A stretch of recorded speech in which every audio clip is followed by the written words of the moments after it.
recession.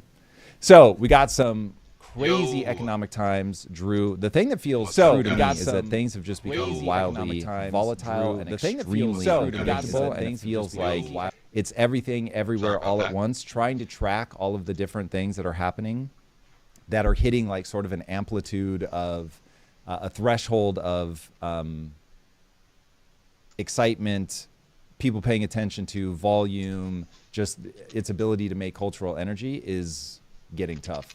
Like it is pretty wild. And we're going to talk about later in the show, but there's also this tale of two economies where we see things going on with the innovation, the AI, the job losses, the future of America, and then what's going on currently, all-time stock market highs, tariff deals, trade deals. So as long as people know that all-time stock market highs are all-time results of inflation, if people lose sight of that, then they're really not going to make the right moves. That's the thing that scares me, is the more that I look at that, the more that I watch that, and I really do think that a recession is coming in the stock market. I think people like myself in the stock market are going to end up getting locked up for several years. People need to brace themselves for that. But that bifurcation and the racing away of the two different economic realities is going to continue to get terrifying. It is the reason for the need for these task forces. No one's going to say that on the surface. That's not what it looks like, but obviously beating the drum eternally of the underlying cause, that's what's happening. And so, yeah, when you have one economy that's thriving and then the vast majority of the country is in the part of the economy that's not thriving, you're headed towards problems. All right, well, let's jump into some news that came out of Washington yesterday. This is from the White House Twitter account. I had a great meeting with President Xi of China. There is enormous respect between our two countries, and there will only be enhanced with what just took place. To expand on that, we agreed on many things, with others even on high importance being very close to resolved. I was extremely honored by the fact that President Xi authorized China to begin the purchase of massive amounts of soybean, sorghum, and other farm products. Our farmers will be very happy. In fact, as I said once during my first administration, farmers should immediately go out and buy more land and larger tractors. I would like to thank President Xi for this. Additionally, China has agreed to continue the flow of rare earth, critical minerals, magnets, etc. openly and freely. Very significantly, China has strongly stated that they will work diligently with us to stop the flow of fentanyl into our country. They will help us end the fentanyl crisis. China also agreed that they will begin the process of purchasing American energy. In fact, a very large-scale transition may take place. Yeah, I mean, transaction may take place concerning the purchase of oil and gas from the great state of Alaska. Chris Wright, Doug Burnham, and other respective energy teams will be meeting to see if such an energy deal can be worked out. Just we have to talk about that because China's show, producing us with energy, so an energy deal seems a little bit tongue-in-cheek there. It's not tongue-in-cheek. It is, oh, word, you're going to let us buy your energy that you should be deploying against your own country and your own energy needs, but you guys are so sucked up into green lunacy that you're going to let us come in and scoop all of this up. Dude, this one, okay, look, I get politicians got to politic. He's got to frame this as like, no, there's great respect. Everything is wonderful. These two are playing a very different game than they are going to publicly message. This is the two largest superpowers in the world who are like, are we like have you ever seen two dogs that are snarling at each other, but they come in and like slowly touch teeth and like lick each other a little bit? It's like, that's what this is. Like, hey, we're both ready to pop off. We are both in our separate corners, like retesting nuclear weapons. China is trying to build up their nuclear arsenal as fast as they can. China is trying to not depend on the West at all for their chip fab, all of that. They're building like NVIDIA, you guys are going to try to choke us out. Get the fuck out of here. Like, we're China. We're going to go make our own. We are the greatest manufacturers in the world by a country mile. And you think fabrication is where you're going to pin us down? Get out. So they've now got their own chips going. The U.S. and China are locked in Thucydides' trap.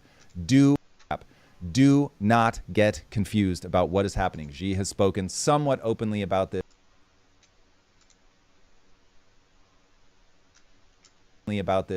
You need only read the things that he's saying.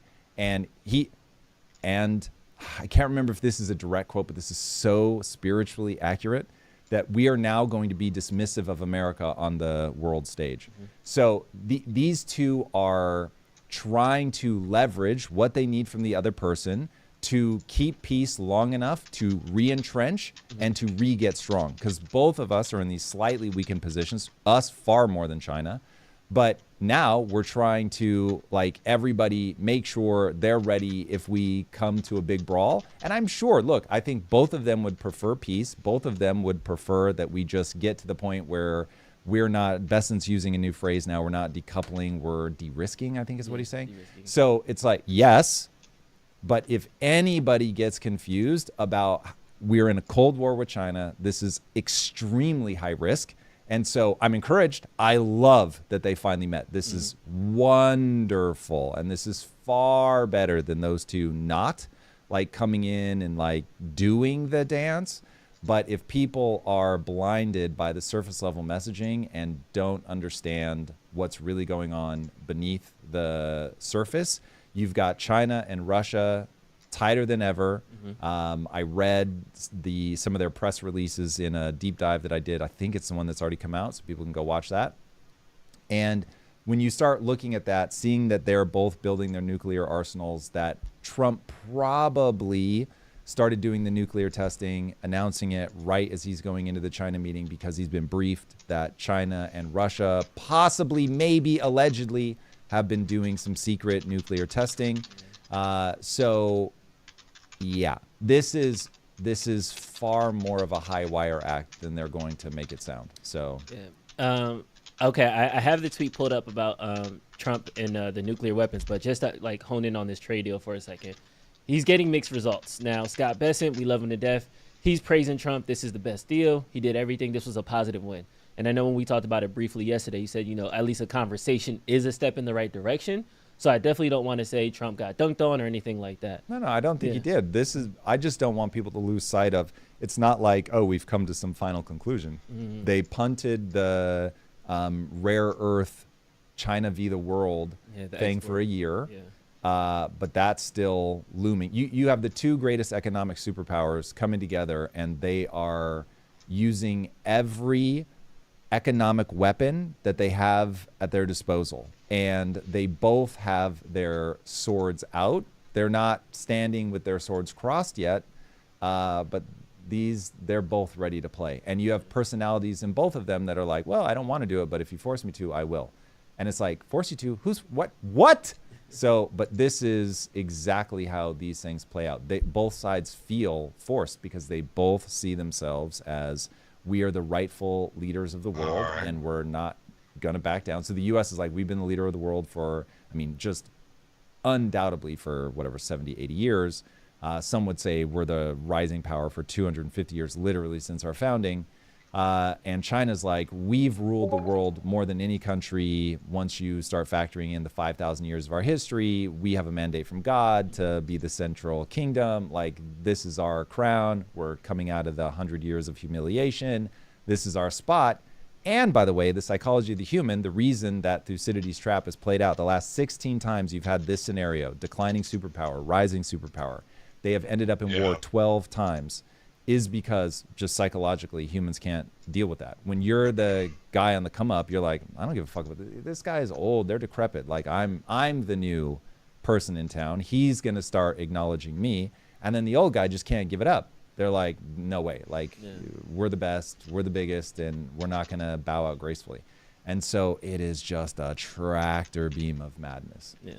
And then so then now that we kind of get just kind of laying out the land, let's talk about the energy thing for a second, because we do have a lot of energy reserves. We don't even, we didn't do coal. We stopped doing fracking. We're sitting on a lot of energy materials, but environmental claims came in. We stopped kind of using our own fossil fuels. We started going to other countries. Some say that's why we're going to Venezuela, but I'll save the tinfoil hats for later.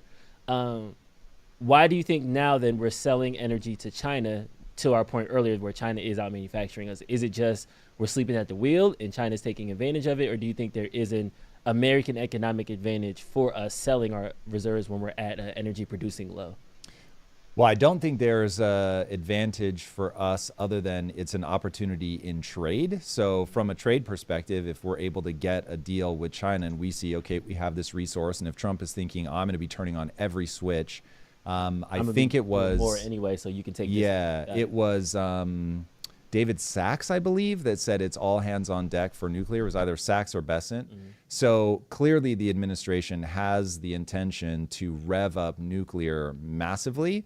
Trump certainly isn't shy about coal or anything like that. So it's possible behind the scenes they're working to spin things up, and they believe that in the future we will have a surplus of energy. But right now, to your point, data centers are making energy more expensive around them. So the fact that you're selling, I mean, honestly, right now, selling energy to me feels like Mao selling grain as his people are starving to death. It is the most wild shit ever. It's like, listen, get your energy production up. And if you get to the point where you actually have an energy surplus, our energy costs are going down. Our data centers are like, we've got all you can eat. We're spinning up data centers left, right, and center. Nuclear is coming on board everywhere. And then you want to sell? But like, the AI race is going to come down to compute and energy. And right now, you are getting your ass handed to you massively, just stomped on by China's energy production. And the fact that you, as the lesser producer of energy, is selling to the guy, dude, it's what? It's like, if I come up to you and let's say that you have something in small amounts and I have something in massive amounts, but I come to you and I'm like, no, I really want to buy that. And you're like, no, I couldn't part with it. It would be really expensive. I'm like, yeah. No, just tell me the amount. Like, you're going to start going up just because you're like, why is he willing to buy it? And you're looking at your stash like, I mean, it's useful, but it's not that useful. So you should just be paranoid at the fact that the guy that has a lot more than you is still like, yo, give me more. So I think China is looking at this going, okay, we've now got chip fabrication down. We're ready to rock and roll. We've got energy, like, just way outproducing these guys. Finally has like this breakdown. Rods is only... Do your job. Don't you tell me to dance. Fine. Hey, fine. I am an athlete. I am not an entertainer. Fine. These are the ABCs of me, baby. I do not dance, and I do not pause start it for a second. without a... Now, if you just round it to 90% of the country is struggling, it won't be exactly correct, but roughly 90% of the country is play a game, which is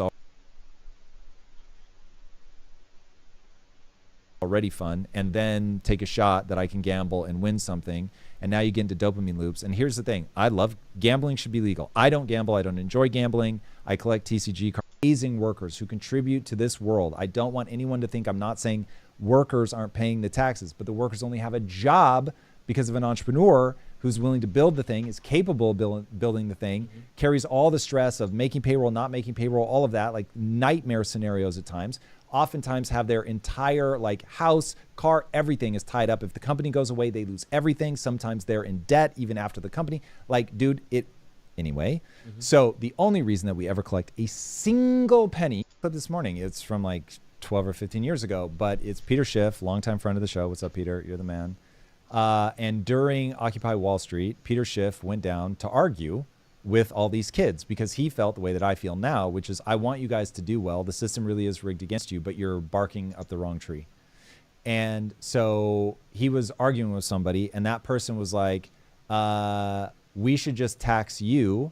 Like anything over, I think the guy's pitch was, oh yeah, play it. Here we go. Take a listen. So you think that I should pay 70% of my income above $2 million in tax? $2 million a year? Yes. Do you Yeah, think? I think your next dollar should be taxed at 74%. Okay, so if that's the deal, you know what I would do? Once my income got to $2 million, I would stop working for the year. I would furlough my employees and say, you know what? I've made my limit. I'm not going to work for 30 cents on the dollar. I'm playing golf. I'm going fishing. I'll see you next February. How about that? How come that didn't apply in the 1970s and 1960s? Because nobody paid those taxes back then. You know how many? I would much rather. The economy was booming when the effective tax. So because no one paid those high taxes. The funny thing is, the 70s, the economy was an absolute atrocity. So this kid is just ignorant. But what Peter is saying, and he's just ignoring him, is what Peter's describing is a perverse incentive.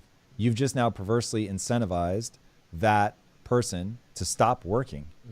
Now, because people don't understand, the only reason we have any tax dollars whatsoever is because of entrepreneurs. That one fact alone. If people had to build their worldview on top of that, they would skitch out. they would finally understand why this never works. There are no magical dollars coming. There are only tax dollars generated by entrepreneurs. Entrepreneurs solve a problem, they create a product, they hire people. Those incredible workers, amazing workers who contribute to this world. I don't want anyone to think I'm not saying workers aren't paying the taxes, but the workers only have a job because of an entrepreneur who's willing to build the thing, is capable of building the thing, carries all the stress of making payroll, not making payroll, all of that, like nightmare scenarios at times, oftentimes have their entire like house, car, everything is tied up. If the company goes away, they lose everything. Sometimes they're in debt even after the company. Like, dude, anyway.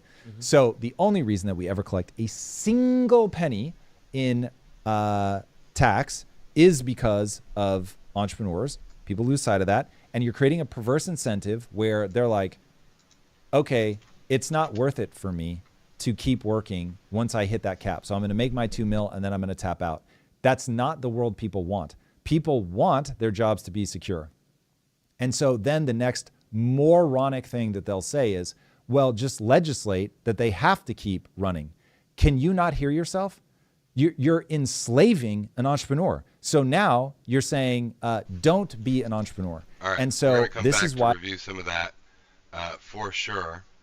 We have a bunch of stuff to get to today. I'm going to pull these up. And we got Japan. We got John Kennedy, a senator. The AI race. And Japan over Israel kind of thing. All right. This is a Piers Morgan video, probably going to be talking a heck of a lot about the Tucker Carlson, Nick Fuentes interview, which took everybody by complete shock and surprise that even happened. If I had to guess, I would say that, let's see, Tucker Carlson, let's look it up right now. Nick Fuentes, right here, 3 days ago. Undrawn, and he's knocking on the door yelling.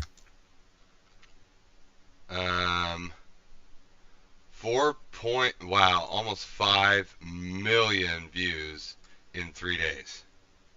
5 million views in 3 days. That's incredible. That's totally unprecedented as far as I know. It's crazy. So let's get into it. December 18th. I remember because that's an important date to me. It's Joseph Stalin's birthday. Oh my God. This was so nuts. Oh, I was an admirer. Did you hear that? Listen to this. December 18th. I remember because that's an important date to me. It's Joseph Stalin's birthday. Bro, what's happening here? What the heck is happening here? Holy cow. I'm a fan. You're a fan of Stalin's. Mm-hmm. He's a fan of Stalin. Nick Fuentes was one of the most censored people in the country, and he's bigger than ever right now. It's just undeniable. Tucker was so good when he would have Democrats on, leftists, liberals that he disagreed with. He would ridicule and refute their ideas, and they stopped coming back because they were so embarrassed. I'd like to see Tucker do that with the right. Why isn't he doing that? The only reasonable conclusion that you can draw for not challenging Nick in more substantive ways is that he doesn't disagree with him. I want to know why Tucker is trying to mainstream Nick Fuentes. There's no evidence that Tucker was trying to mainstream Nick Fuentes. What happened here is Nick Fuentes became mainstream. For all the people, by the way, who are so upset that Candace and Nick Fuentes have become so huge, you have no one but yourself to blame for that. It's all over the Israel issue, man. They were against this destruction of Gaza. I think you supporting Israel's destruction of Gaza is substantially worse than any of his views.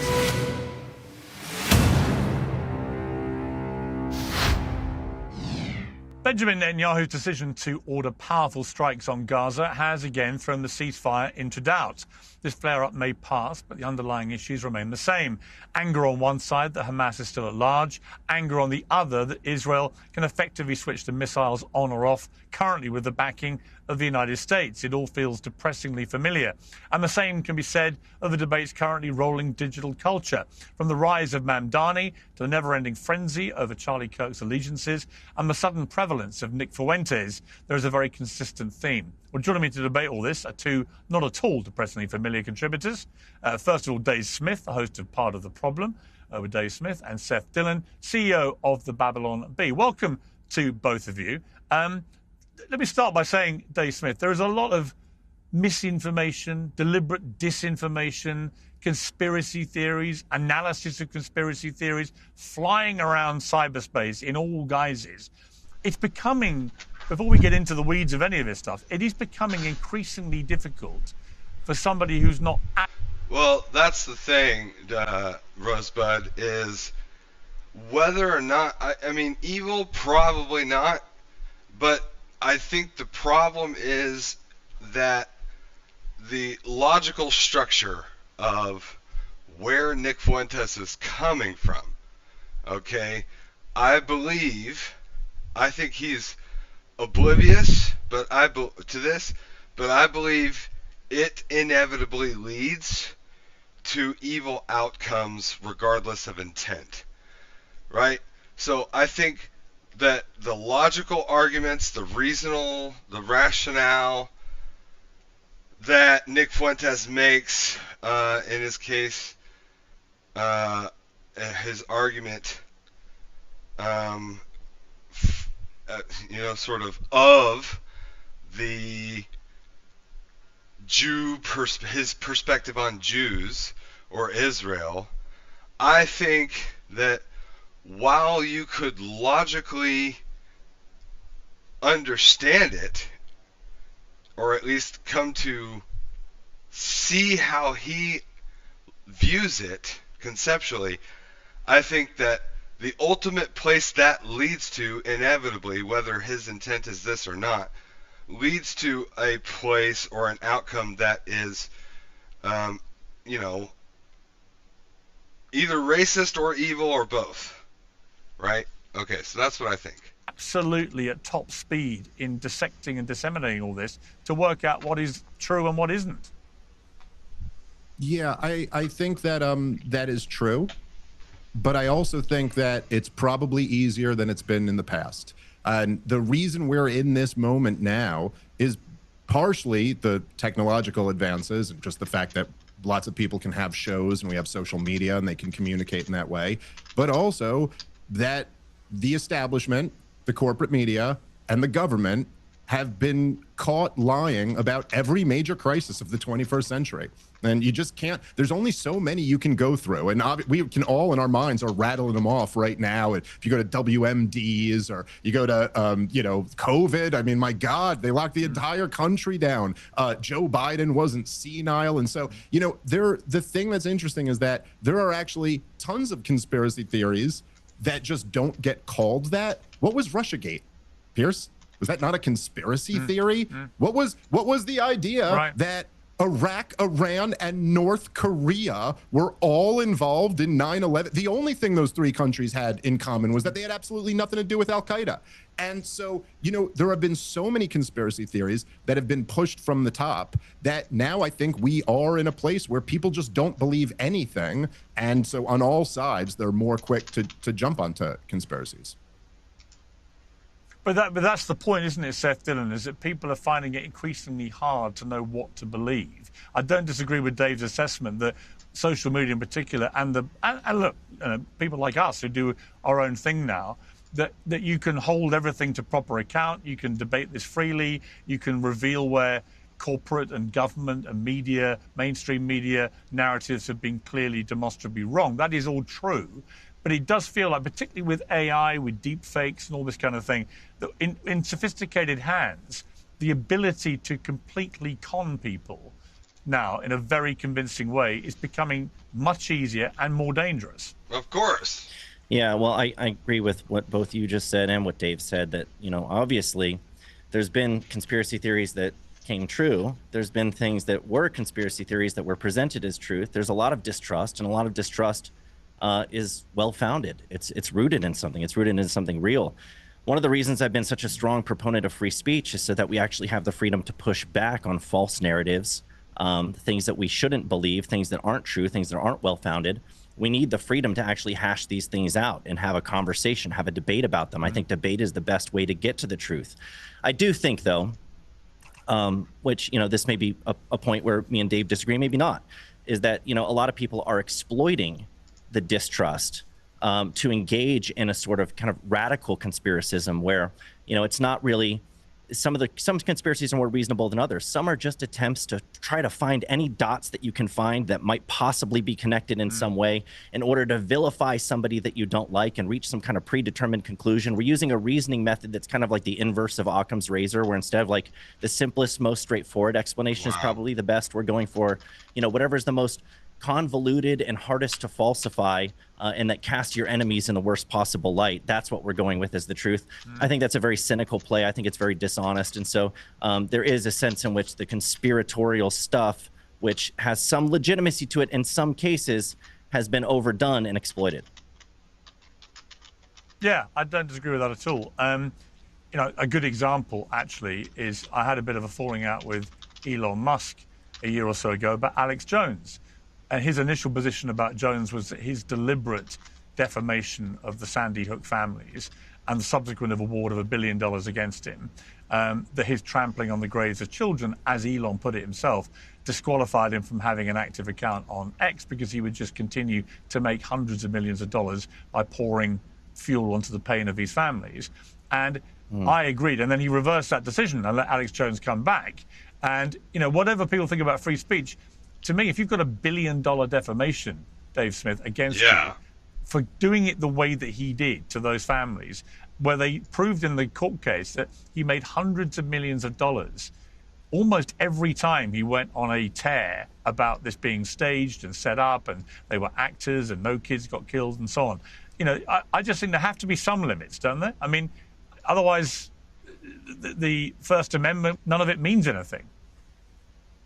Well, I mean, to your point about Elon Musk, yeah, he said that and then he went back on it and he never exactly made it clear why he had changed his mind from that. Right. He also said at one point at the beginning that everybody would be reinstated. Nobody would be banned from Twitter except for people violating the law. But yet there still were several people who were banned who weren't let back on, or people who were shadow banned. So there has been a little bit of a convoluted message there. That being said, there's really no question that the censorship of the previous Twitter regime was much, much worse than this one. And so on net, I think we've had more protection of free speech. So I'm not really making it my thing to criticize him for that, but it's a fair enough point. With the Alex Jones thing, I think he was very wrong for what he did with Sandy Hook. I think he's acknowledged and apologized for that. I also do think that waving that settlement around isn't quite as good evidence as you might think, because that was kind of crazy and unprecedented. And it did certainly seem like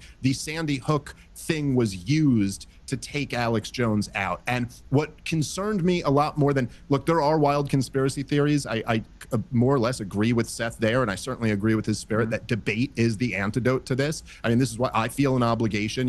I go on a lot of big shows and I say, I think it's like this, it's not like this. And I feel an obligation that I got to back that up then. And so I do a lot of debates on all the topics that I talk about. So I agree with that. But just talking about the Alex Jones situation, the reason why I don't think he should be kicked off these platforms, or I should say this, I'm much less concerned about a guy spouting conspiracy theories than I am about iTunes, YouTube, Facebook, Twitter, all these organizations all colluding together to essentially unperson somebody, which is what they did with Alex Jones. And I don't buy that it was really over the Sandy Hook thing. It was years later. They just kind of used that because it was the best example that would kind of be indefensible to most people, which it is. But that actually concerns me a lot more. The idea of like these few companies who essentially control the public square and have been caught being in bed with the federal government, that they can decide who has a voice and who doesn't. I think that is a real threat to a free, open society. Well, the biggest example of that, Seth, was, of course, Donald Trump, who was banned by almost every social media platform. But most of those platforms continue to allow accounts by the Ayatollah of Iran, Vladimir Putin, President Xi, and others. And it was like a preposterous double standard where the leader of the free world was the one who got censored. Like most of you, I've been through the ringer with health scares affecting loved ones, and I've had the wake-up call about a system which is reactive, not preventative. Simple checkups can miss the big picture, things like hormones, inflammations, and nutrients. Today's sponsor, Superpower, digs deeper, decoding your biology to spot issues early so we can live longer and better. One lab test scans for thousands of diseases and more than 100 biomarkers for heart, liver, thyroid, metabolism, and vitamins. No more guessing about low energy or brain fog. You'll get a personalized action plan in their app, plus a dedicated medical team guiding you. These are athlete-level insights for just $199, half of what others charge for less. Head to superpower.com to learn more, avoid health crises, and lock in the special price of $199 while it lasts. After you sign up, they'll ask how you heard about them, so be sure to mention Piers Morgan Uncensored and support our show. Your biology decoded, your health blueprint activated. Go to superpower.com.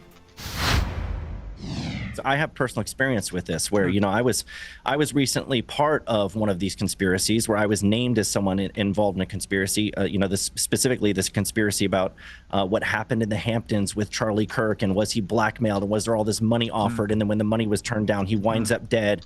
My name was brought up over and over and over again as being in the room and being part of those discussions and being involved in blackmailing Charlie Kirk. And I'm literally receiving death threats as a result of that. I had somebody who was just arrested recently out in Houston, Texas, who was threatening to kill me because they believed that I played a role in Charlie Kirk's murder. And so, you know, I have personal experience with defamation and conspiracies targeted at somebody to make them out to be a villain. But I still don't want to see the people, I still want to see free discourse. I want people to have the right to be wrong. In the case of defamation, you know, individuals have recourse where they can file suit if they want to and claim that they were defamed and say, you know, these are false statements, they were made with malice. You can make those claims. I don't think that because someone has done that, that you should take away their right to speak altogether. I don't think that censorship is the answer. There is recourse for individuals in those cases. Well, the thing about Alex Jones to remember, and why they made the award as big as it was he wasn't just making a bit of money by doing what he was doing to those families. And in relation to your point, Seth, about you receiving death threats, Sandy Hook families still mourning the murder of their kids at school started getting threats, started being abused in the street. People were turning up at the graveside, urinating on tombstones of their children, right? It was despicable, and it was being done quite deliberately. Yeah. Alex Jones's campaign here, because they showed in court he was literally making hundreds of millions of dollars. Every time he talked about this on air, they saw the spike of the revenue pouring into him. So that's why they made the award as big as it was. And I to me, where it's an interesting thing. Where is the line about who you platform? Right. For example, there are the free speech purists who say everyone should be platformed. You know, I put it this way. I've never had Nick Fuentes on. Tucker Carlson just did a one-on-one with Nick Fuentes. It's been very controversial. But I have sat with serial killers and psychopaths and very dangerous mass murderers and so on for crime documentaries. And people rightly say to me, well, hang on, you're giving a serial killer a platform. Why would you not let Nick Fuentes on? And it's an interesting question. So, I mean, Dave, for you, what do you make of Tucker Carlson platforming Nick Fuentes? Should people like Nick Fuentes have free, unfettered platforming across anywhere that people want to have them? Should there be any limits to people in terms of giving them a platform?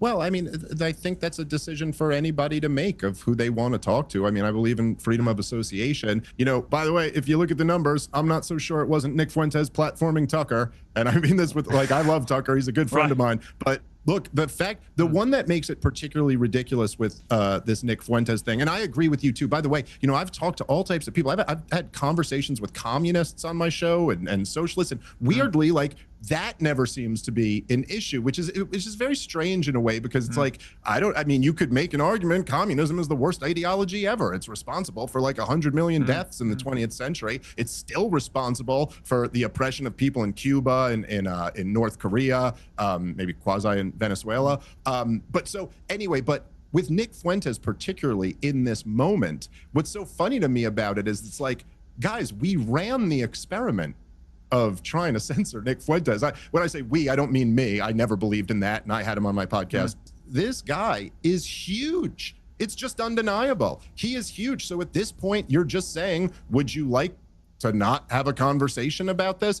Look, I think there are lots of bad ideas all over the place. I always err on the side of sitting down and having a conversation is better than putting people in silence, trying to squash people. And look, Nick Fuentes was one of the most censored people in the country, and he's bigger than ever right now. So clearly that didn't work. And now we're having conversations. Yeah. And Seth, simultaneously, you mentioned the Charlie Kirk thing, Seth. I wanted to ask you specifically about what Candace Owens has been doing around Charlie Kirk's murder. Many people think she is deliberately fueling pretty insane conspiracy theories linking Israel to the murder and so on. You've been dragged into some of this stuff, I know. What is your response to what Candace has been doing? Because she has a massive platform. She's getting these views amplified to a lot of people. I think it's despicable in the same way that you think what Alex Jones was doing was despicable, for the same reason. You have people who are close friends and family members and associates, colleagues of Charlie Kirk, who loved him very dearly and are in the middle of mourning and grieving the loss of their friend, somebody that they love, and the spotlight of suspicion is being shined on them, and they're being accused of playing some kind of role in a cover-up. And you need to have, in order to leverage accusations like that, or even just insinuations, if you're not alleging it and you're just kind of like, here's the dots, you guys go connect them. You have to have some evidence. You have to have some reason for thinking that's the case, not just that you feel it.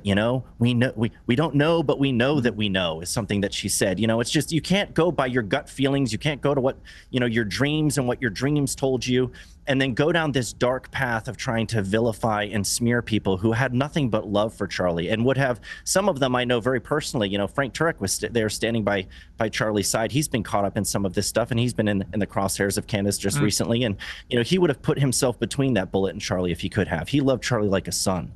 And so, the grief is compounded by all of this. But just a step back real quick to the thing about, Fuentes on Tucker's show. I agree with Dave.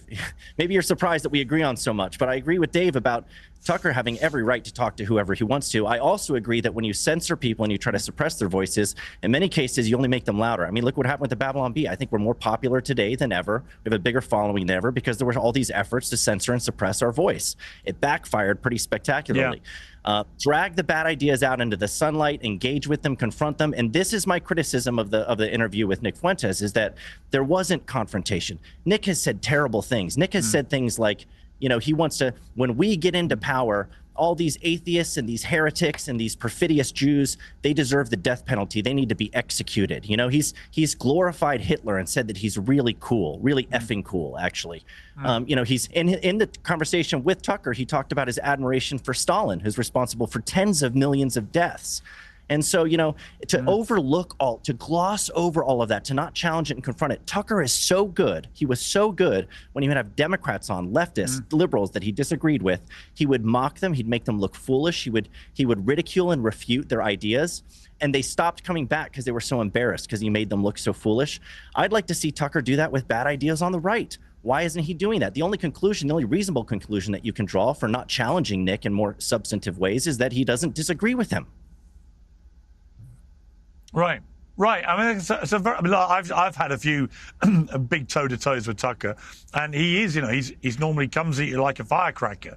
And what was noticeable about the Fuentes one was he had a very different tone with him. And, like you say, Seth, you can take that as tacit agreement with what Fuentes is saying, if you don't vigorously take it on and challenge it in the moment. What Nick is trying to do is become more mainstream.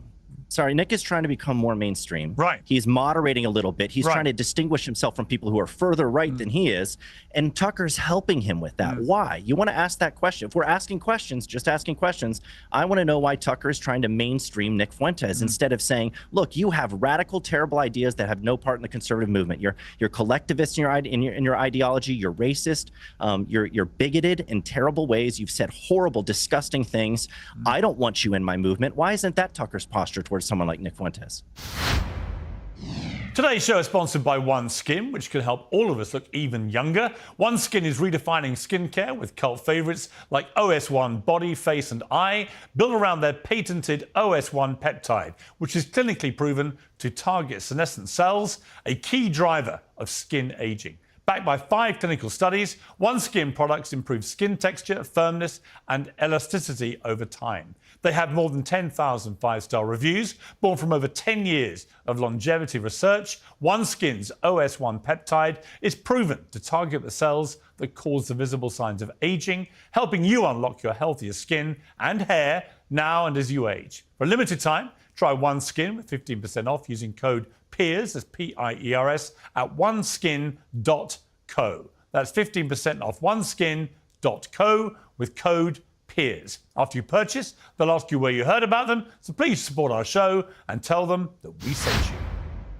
First of all, I think this is like ridiculous and kind of sloppy thinking at a certain point. Just to be clear again, there's no evidence that Tucker was trying to mainstream Nick Fuentes. What happened here is Nick Fuentes became mainstream. Like, that's just the reality. And anybody can look at this. Like, this is just looking at numbers. It's not like an opinion. He's about as big as anybody in this world right now, up there with them. And in terms of, no, you cannot deduce. Look, I had a socialist, Ben Burgess, on my podcast years ago, because he wrote this book, and it was called something like, Canceling Comedians While the World Burns.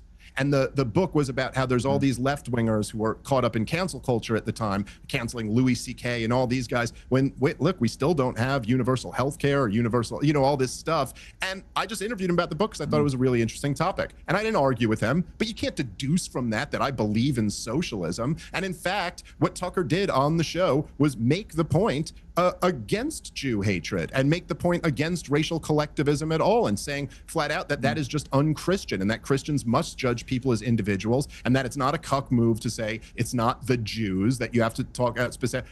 And the truth is, Nick didn't really give him pushback on that. Now, you could say that that is Nick trying to moderate his views or something like that, but I don't exactly know why that's a bad thing. I think I'd probably rather people say, yeah, it's not all the Jews. You know, there are different specific people. But to the bigger point here, I think look, when you say, oh, there's these people with conspiracy theories, they're not connecting dots. Again, yes, that's true. It's also prevalent everywhere. Every single day, Mark Levin gets on Twitter and tweets Tucker Carlson. That's what he calls him every single day. What is that other than a ridiculous conspiracy? There's never been a shred of evidence. Laura Loomer, the most disingenuous person on the internet, once produced a document that said that a group in Qatar was trying to facilitate an interview with Tucker Carlson and a Qatari leader. There's no evidence that Tucker Carlson, the man in his 50s with tons of money, started going on the payroll of Qatar. This stuff is everywhere. And, you know, I would just say that when you say, hey, there are certain views, like I find Alex Jones' view on Sandy Hook disgusting. I find Nick Fuentes' views on race disgusting, or something like that. Okay, you know, look, if I'm being completely honest, I find your views on Gaza disgusting. But whatever, man, let's still sit down and talk about it, because what else are we going to do? I mean, how many options do we really have here? We can fight, we can go to war, or we can try to argue this like civilized men and see who's more persuaded by our case. And for all you guys, say whatever you will about Nick Fuentes. You know, I've known him over the years. I don't know him super well, but I do know him. And full disclosure, I got to admit, I kind of like him. I disagree with him on a lot of things, and he disagrees with me on a lot of things. One thing I cannot say about him, he is willing to debate. So when you sit here, Seth, and you're like, Tucker should have handled him like this, Tucker should have screamed bigot at him the whole time, why don't you give that a shot? I bet he'd do it. Give it a shot. See how that goes. See who can persuade more people. Well, I actually don't think that's a very effective way of dealing with anyone's ideas. All right, well, a couple of things there. First, Nick is becoming more mainstream, and the question is whether or not that's a good thing. You know, I would argue that it's a bad thing that Nick is becoming more mainstream, and that any roadblocks you can put in his path, I think gatekeeping is a good thing. I think it's what keeps movements healthy. It's you keep the rot out, you keep the bad ideas at bay. You know, and I think that Tucker has a moral responsibility to do that in a position that he's in. So I would disagree with you that, you know, it's just fine that Nick is becoming. You may like Nick Fuentes. I think his ideas are absolutely terrible. I don't want to see them adopted, and I certainly don't believe that he's being honest when he tries to moderate and present himself as more reasonable than he is. I think that's a ploy. I think it's a game that he's playing, and to act like that's a good thing. No, it's actually a really bad thing that we're letting him get away with that instead of challenging that. You have to actually hold his feet to the fire and say, these are the things that you've actually said. Do you stand by them or not? Tucker wasn't willing to do that. So I think that's very problematic.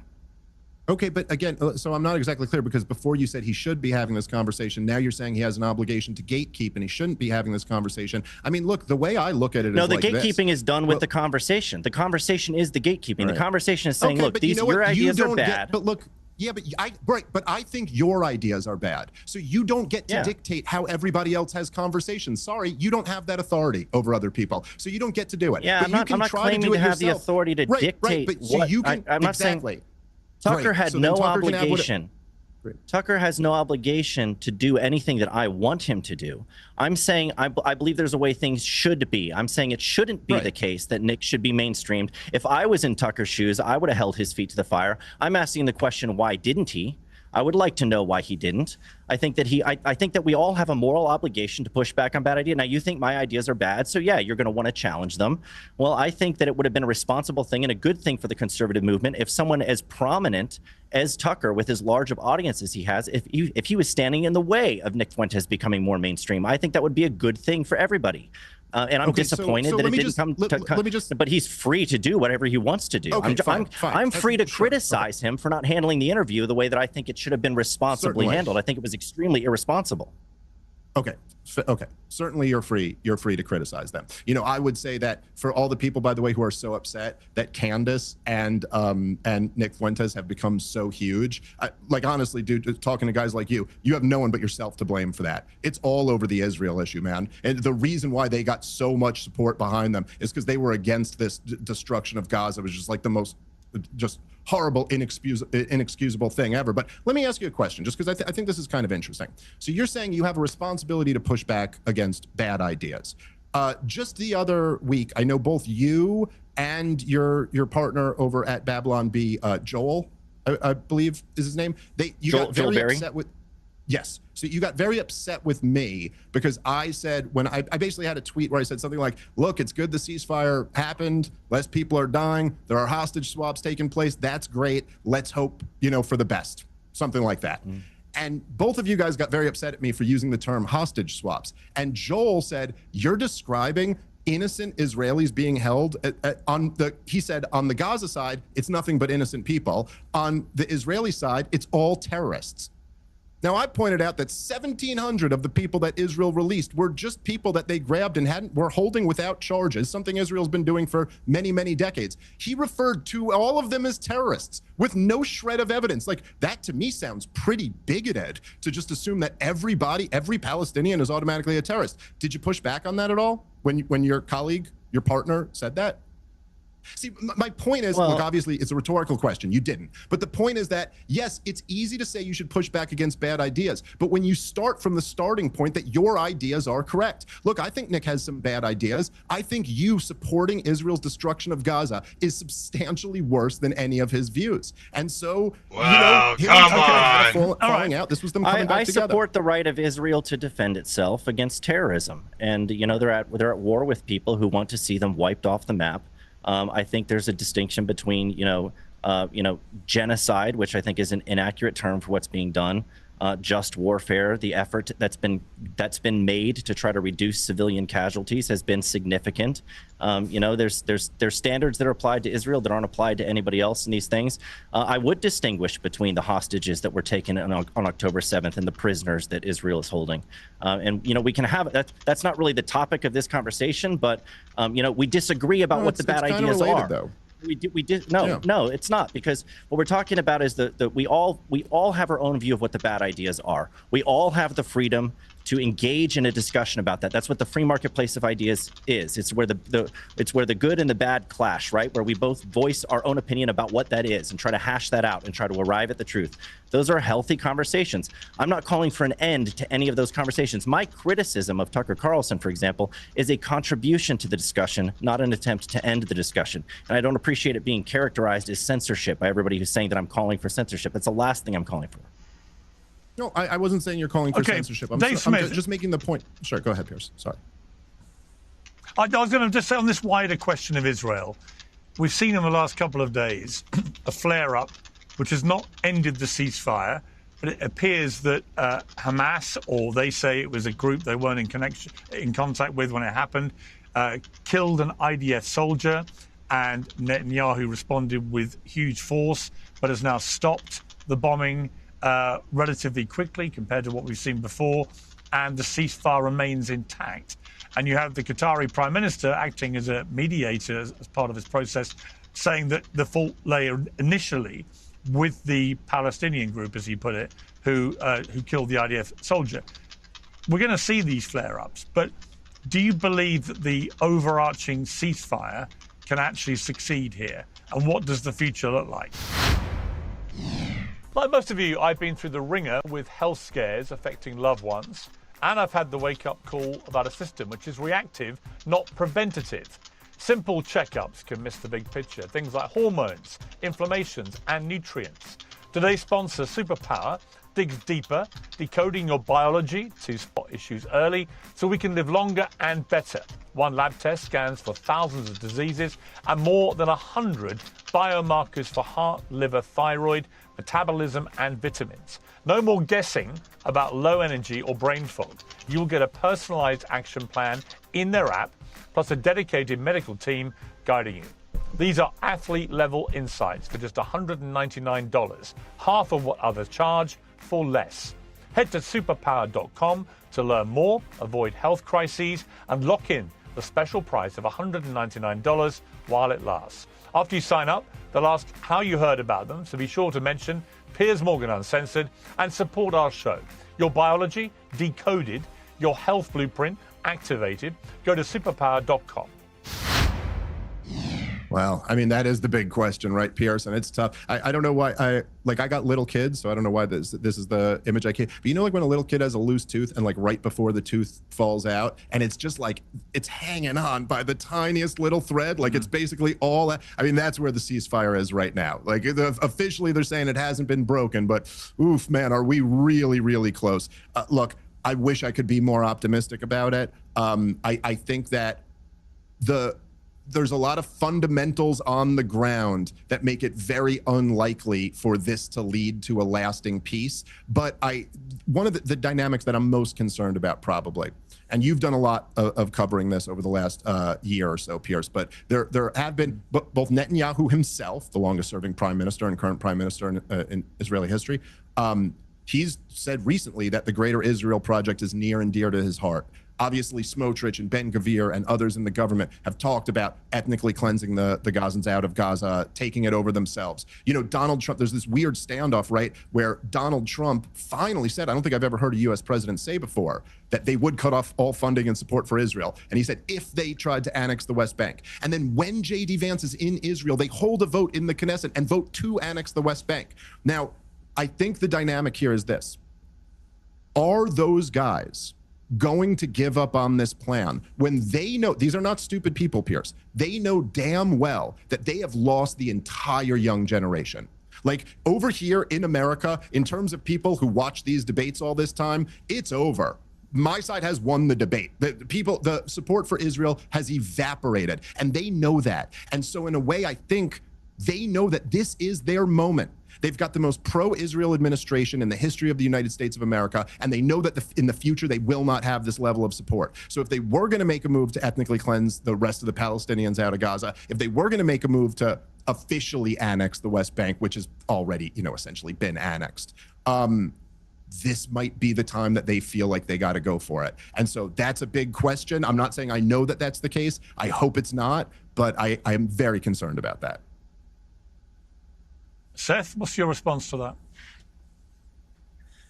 Well, I have my doubts about whether or not a ceasefire can hold in this situation because, both sides have their own interests to protect. I think that, I don't know if you did, Dave. I would ask you because I'm not sure if you did or not. But were you objecting to Hamas, dragging people through the streets and executing them after the ceasefire was announced and Israel started to withdraw? And we're talking about concern for civilians and people that are being slaughtered in the streets. Like, did you express any outrage about that when that was happening? Yeah, I did, I don't know. but I just I'm find asking it. honestly. Yeah, well, right. So just to answer your question, yes, I did, and I find it just hilarious that you guys who have been supporting the destruction of Gaza somehow don't see your own hypocrisy when you turn around and go, "Oh my God, people are dying." I've never supported the destruction of Gaza. I've never once supported the destruction of Gaza. I wish that none of it had ever happened. Okay, well, Gaza's been destroyed, and you've been supporting Israel's right to defend itself the entire time. So what does that add up to? Yeah, that's not supporting the destruction of Gaza. I condemn Hamas. I condemn killing people. People should have a right to a fair trial. I treat people with the presumption of innocence. So even if Hamas says that those were collaborators, sorry, they deserve some type of fair trial or something, just like those 1,700 people that your buddy called terrorists. I treat them with the presumption of innocence too. Okay. Well, you also like Nick Fuentes and don't have anything to say about his bad ideas. So it's just weird to get like a moral superiority coming. I got a lot to say about his bad ideas. What are you talking about, man? Look, I believe what I believe. Obviously, if anyone's ever listened to me, do I say the same stuff he does? No, we have different views. Well, why do you like him? Why do you like him? Why do you defend Nick Fuentes? Why do you like him if you hate his ideas so much? I don't know. I mean, like, I hate a lot of Pierce's ideas, and I like him. Pierce was for gun control. He's a dirty Brit coming over to my country trying to round up the guns. I'd still love to grab a beer with him. Yeah, but he's never called for the execution of atheists, heretics, and perfidious Jews. He doesn't say that they should, burn in ovens and glorify Hitler. I mean, he hasn't gone that far, has he? I don't think Pierce has said anything like that. I don't know why you'd want to be friends with somebody who has those kinds of views. I have not gone that far, no. Not that far, not yet. Well, look, I mean, no, I have one more question for you. I want to know what Dave thinks about Tucker essentially calling Charlie Kirk a heretic by saying that anybody who's a Christian Zionist is a heretic.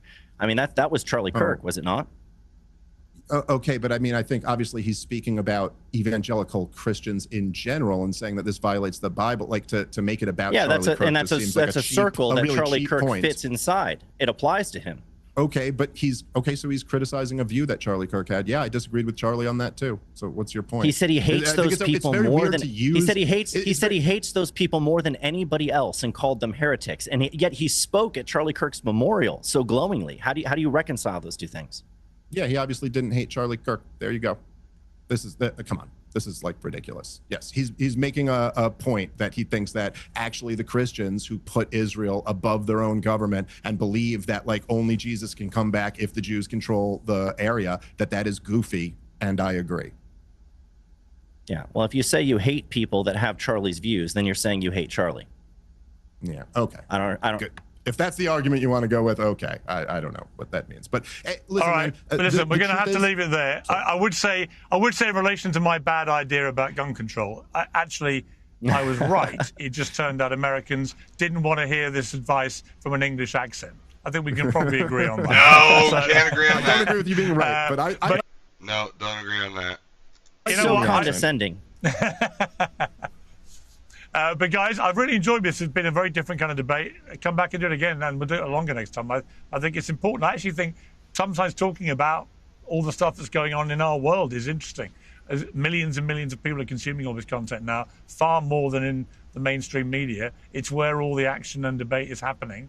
And debating the debate sometimes is actually in itself a really interesting exercise. I don't have all the answers. I don't think any of us do. But just talking to you guys about it has given me some interesting insight into how I should think about things. So thank you both very much. I appreciate it. Piers Morgan Uncensored is proudly independent. The only boss around here is me. If you enjoy our show, we ask for only one simple thing. Hit subscribe on YouTube and follow Piers Morgan Uncensored on Spotify and Apple Podcasts. And in return, we will continue our mission to inform, irritate and entertain. And we'll do it all for free. Independent, uncensored. Yeah.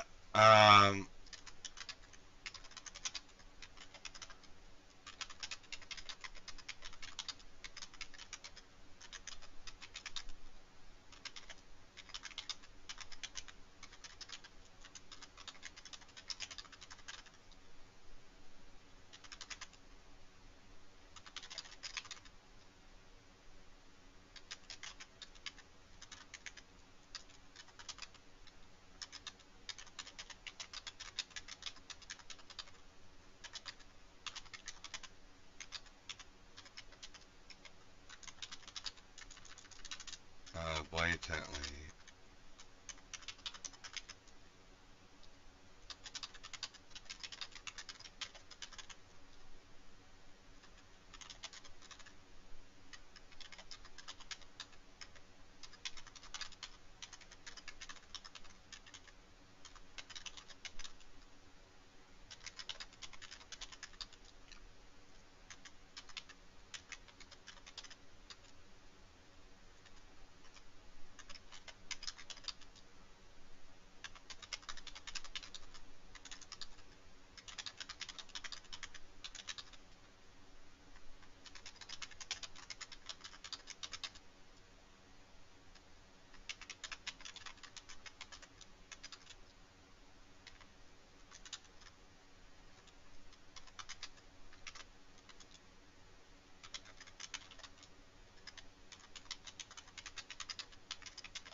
All right, next. We got the AI stuff going on. Okay. On behalf of our country, I want to just let you know, anytime you have any question, any doubt, anything you want, any favors you need, You got I it. can do to help Japan, we will be there. We are an ally at the strongest level. And you know what? Let's even compare this, Japan, to... I disagree when people say that Israel is our greatest ally or most important ally. Yeah. I think they're a better ally, for example, than Iran. I don't think they're as consequential as Japan, and I don't think that they have played it as straight as Japan. Japan, they're our greatest ally. Let me just state that. Lane and I are in agreement on that. Yes. I don't exclusively find Asian women attractive, but that's just a preference for them. Now, Asian adjacent works for him. That works too. I mean, like Singapore, which is kind of anyone's guess. So, who do you think is America's greatest ally? And this is one area where I would agree with some people who folks might say are on the fringe right. I think there are some people who are anti-Semitic who think the Jews are the cause of all ills. I disagree with people who say that Israel is our greatest ally. They're not big enough. They're not super trustworthy in some ways. And, you know, it's a region that isn't as important as the Indo-Pacific. Canada, it's gay. The UK, too many Muslims who want to kill us. India smells like farts. This leaves us with one logical answer. One. And it involves a pretty cool chick who used to play in a rock band, yeah. who is now the prime minister. She's in charge of, and I don't fully understand their system, but, you know, she's the one in Japan. What's her name again? Takaichi. Takaichi, Yeah. Donald Trump, her, U.S.-Japanese alliance. This is a good thing. The first female prime minister in the history of Japan. Madam Prime Minister, please say a few words.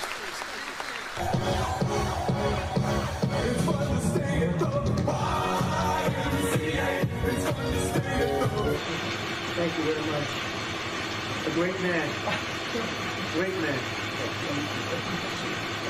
On behalf of our country, I want to just let you know, anytime you have any question, any doubt, anything you want, any favors you need, anything I can do to help Japan, we will be there. We are an ally at the strongest level. 以上をもちまして署名式を終了いたします。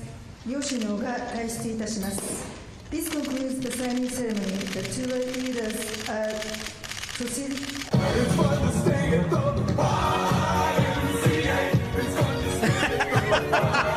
Oh, Chow. She's everywhere, man. You can't get away from her. Gosh. Always dancing. People who tuned in late, that makes no sense. Rewind. It'll make even less sense. And by the way, we're running late, and I want to do right by Tim Pool. If you're a Naughty Rumble Premium member, you're going to be whisked to Tim Pool. Again, it's all free, but if you want to continue with us on this segment, click that button, join Rumble Premium. You can try it for $9.99 a month. Or if you want to be like the OGs with this wonderful hand-etched mug, you join for the year, $99. You get 100% more show, everything ad-free, as well as a catalog of content for premium members that you couldn't watch in a lifetime. We're going to continue with this. The meeting actually went so well that Takaichi even gave President Trump a pretty special gift that used to belong to Abe Shinzo. So Hot for dough. They have it like in a case? Yeah, because it's cool, Gerald. No, the sword's cool. They've got a putter. Oh my gosh. No, that's his is putter. that a katana? Yeah, no, it's a putter. golf club. Gerald, the putter That's is a golf the club? sword of the modern businessman. It is. Yes. No, it is not. Who gives first? Yes. At least let me wait for a bad idea to come out of my mouth. No, You already did. You said puttered in a derogatory fashion, and that's enough. You said Okay, putter wasn't hold worthy on. of a glass case? Yeah. If putters aren't worthy of glass, then what is? It's Yeah, some honestly. piece of crap, Scotty Cameron, and I like golf. And if you're gonna be the sword of the modern man, it's a driver, Josh, not a putter. No. Driver for sure, putter for dough. Japan is known for the short game. That's right. All right. Here's why. Why is a trip to Japan so important? All right. Couple of things, and the references are available. Japan is home to the largest number of United States troops abroad. Anyway, they have 52,000.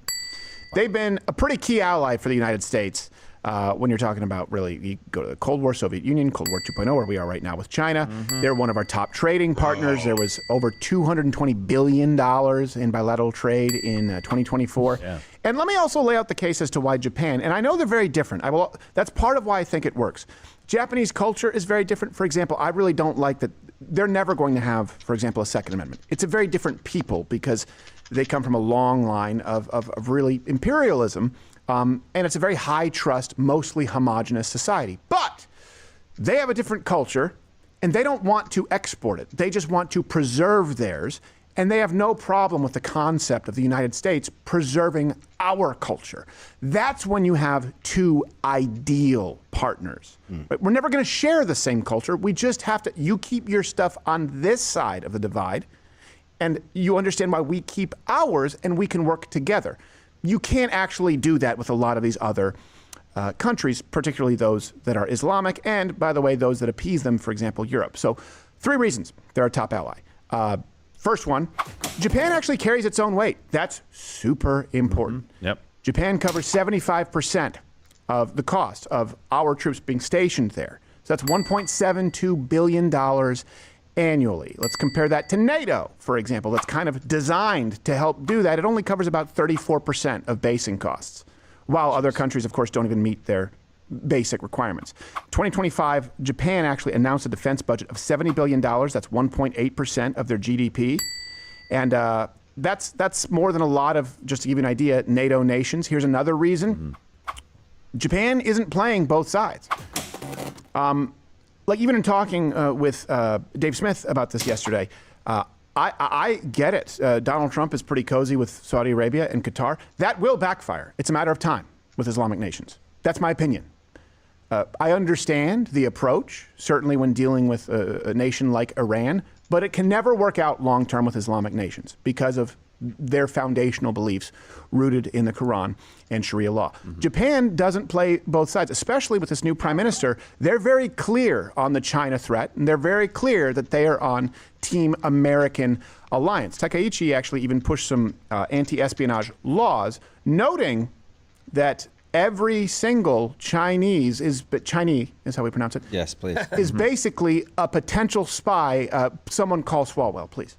中国いうのは国家情報法があり、だって全ての人民でも企業でもですね、国家の情報工作に協力せんならんに、日本におる中国人もそうですわ。それから国防動員法っていうのがありますよね。ほんならやっぱり中国の人民、55歳以下の女性、60歳以下の男性は常に国防動員準備をしてなきゃいけない。だからそれちょっとアメリカと同列に考えて付き合える国じゃないと、もう全く異質の国だと考えるべきだと私は思ってます。だから So let's compare that to Canada, right? Supposed to be one of our greatest allies. They're not. They're not. They're terrible. The Prime Minister there, Mark Carney, led a 1.4 billion pound investment from the UK to support China's Belt and Road Initiative. Go search our previous segments on that. Carney also said it is a good thing that RMB becomes a global reserve currency there. No, it's not. Just my opinion. Terrible. And you know what? Let's even compare this, Japan, to... I disagree when people say that Israel is our greatest ally or most important ally. Yeah. I think they're a better ally, for example, than Iran. I don't think they're as consequential as Japan, and I don't think that they have played it as straight as Japan. It doesn't mean that they have a history of doing this all the time, but Israel has passed off United States tech to China. Remember this in the 90s? Beijing received tech for jets, air-to-air missiles, tanks. Thanks, Israel. In 2013, there were secret United States missile and electro-optics tech that Lane was kind of educating us on this. It was passed on to China from Israel. Japan hasn't done that, if only because of their deeply rooted racism against the Chinese people, which I'm okay with. Bro, he's like, only because of their deeply rooted racism against China, Japan, you know, so it's like, and Japan's like, they're not. They're obviously not, but he's like, I'm okay with that. I'm like, bro, what are you doing? I mean, I obviously, I don't even think it's true, first of all, so I think that's important. I think Japan ideologically opposes China. Obviously, they oppose China, but let's be fair, they're certainly most definitely not racist against China. If nothing else, they in World War II or pre their involvement, pre Pearl Harbor, all these things, there was sort of a meeting that was held, diplomatic meeting that was held between U.S. representatives and other Western representatives, and Japan was the only nation present represented by Asian countries. So basically, their foreign dignitaries, being the only Asians there, were treated quite with, you know, sort of prejudice in the meeting. So they know what it is to have sort of a stigma or a prejudice of West versus Asian, Western, you know, ethno races versus Eastern ethnicities. So they know in that regard, and so therefore they have a collective, you know, sort of, oh, but we're all Asians mentality. So their stance against and fighting against China has nothing to do with race. Has everything to do with history and everything to do with their ideological values and policy alignment that is antithetical to communism and the CCP. So therefore, they would obviously be against China and North Korea. Racism toward the Chinese. Yeah, they got big beef, big Kobe beef. Reason number 3 that Japan is a great ally. They're not suicidal, like I said, about their culture. Yeah. To give you an idea, we have... They are suicidal when it comes to dishonor, though. Well, okay, I should say their culture is honorable. All right, here's the deal. Let's go right now. Let's do this right now. X.com or not. And while that's loading, I suppose there's some kind of problem with that. Is there a problem with X? I want to get into the government shutdown. And we got some breaking news here. Hang on. Let's go to the Piers Morgan deal. Let's just verify first that The barbarians are no longer at the gate. They are now inside. So you're calling Cenk Uygur a barbarian? Well, given he's here, let me bring him in. There are barbarians inside the gate, and that's Randy Fine. Randy Fine is a sick terrorist sympathizer. You want him deported, is that right? I do. Look, I think Mamdani lied in his naturalization application. He's a dirty Muslim, and you should hate him for supporting Muslims. And that's what almost all of the Israeli supporters are doing. Dude, just come out and condemn Hamas. It's not that hard. These anti-Semitic attacks that is so permeating on CNN and MSNBC. This is so ridiculous. Somebody criticizing you personally is not an anti-Semitic attack. If somebody says that you are lying, that is not an attack on Jews, that is an attack on you. Piers, I'm going to be done with this if you're going to allow racist and bigoted attacks against one of your commentators. Zoran Mamdani says that Islamophobia is endemic in the United States, and his opponents have given him ample reason to make that case. A New York congresswoman called him the jihadist candidate for mayor. Republican Randy Fine is trying to have him deported. Mamdani's main opponent, Andrew Cuomo, has called him a terrorist sympathizer and was widely criticized for saying this in a recent interview. Whose lives are at stake? God forbid another 9/11. Can you imagine Mamdani in the seat? Yeah, I could. He'd be cheering. Come on. It's another problem. For his part, Mamdani has not always struck the right tone on issues of race and faith. He previously compared the NYPD to the Israeli Defense Forces, for example, and he fought back crocodile tears while talking about some of the real victims of 9/11. I want to use this moment to speak to the Muslims of New York City.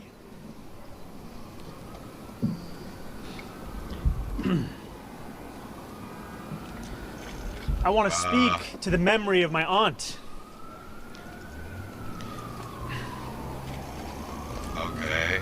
Who stopped taking the subway after September 11th because she did not feel safe in her hijab. Oh, get out of here! Well, Mamdani's now clarified those remarks, but only to say it wasn't his aunt, but his father's cousin. All of this has become a matter of national debate for several reasons. Firstly, the competing accusations of Islamophobia and anti-Semitism have underpinned basically everything since October the 7th. Second, if Mamdani wins in New York, many think the Democrats will follow his socialist lead. And finally, it comes at a time of hand-wringing and soul-searching over ICE raids, anti-immigrant rhetoric, and the question of what it means to be an American. Is Mamdani the embodiment of this great colourblind meritocracy, or as Randy Fine puts it, part of the invasion? Well, joining me to debate all of this is the host of Keeping It Real, Gillian Michaels, the former Deputy Press Secretary and host of the Katie Miller podcast, Katie Miller, the founder and CEO of the Young Turks, Cenk Uygur, and the Palestinian-American journalist Omar Badr. Well, welcome to all of you. Gillian, let me start with you. Welcome back to Uncensored. I thought it'd be helpful probably to start the debate about Mamdani by reminding us all of some of the more inflammatory things that he's said on his record. In June 2020, he wrote on X, "We don't need an investigation to know that the NYPD is racist, anti-queer, and a major threat to public safety. What we need is to hashtag defund the NYPD." In 2023, he linked the NYPD to the IDF in a Democratic Socialists of America panel discussion, saying, I think that for anyone to care about these issues, we have to make them hyper-local. We have to make it clear that when the boot of the NYPD is on your neck, it's been laced by the IDF. In June, he declined to condemn the phrase globalize the intifada, instead saying that's not language I use, and he would discourage the use of it. In September, when asked if he agreed with the Israeli Prime Minister's stance that Hamas is a terrorist group that needs to be destroyed, Mamdani said, I'm not going to echo the words of Benjamin Netanyahu. When you take it in totality, I can see why people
Sorry about this, guys. We're gonna fix this real quick.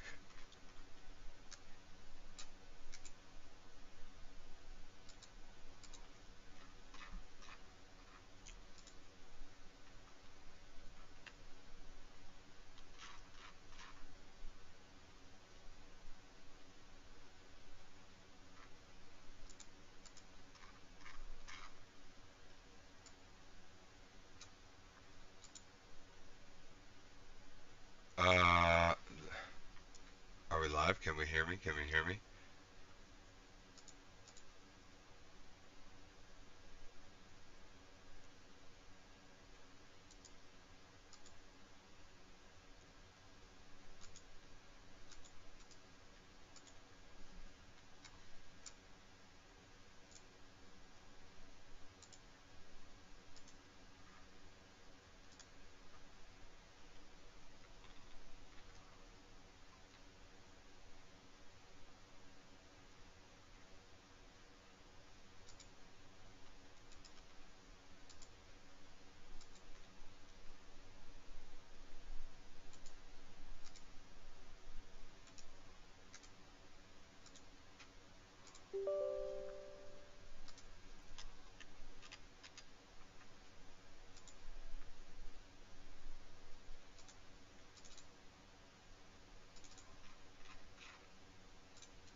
Alright, where are we at?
Alright.